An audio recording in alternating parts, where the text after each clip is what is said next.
Another day, another vlog. So, kita nyo naman, as you can see, nakatulog yung anak ko.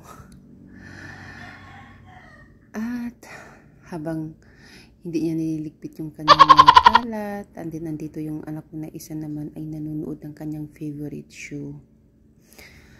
Gustong-gusto niya talaga panoorin yung Talk Rachel. So, ayan. Pag ilipat mo na ibang channel, ayaw niya. Ay, ibang show, ayaw niya talaga. Gusto niya ng Talk Rachel. So, ayan yung anak ko. Pero tulog din yung isa nilang ate. So, habang hindi pa umiiyak yung anak ko na pangalawa, so ito na tayo, ay nagpiprepare na tayo ng dinner.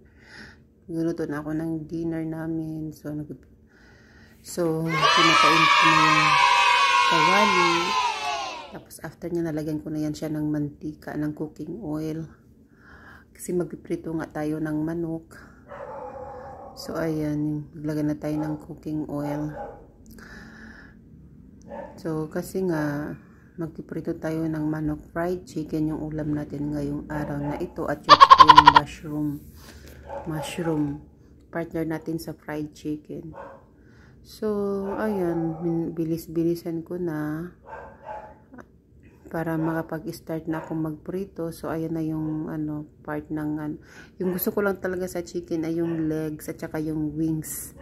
Pero lahat ng nakuha ko ay legs. So, mga mi, pag nagpiprito ako, binababad ko muna yung yung manok sa gatas, and then after that, sausaw ko sa egg. Tapos niyan, ilagay sa ako na nalalagyan ng yung crispy fry.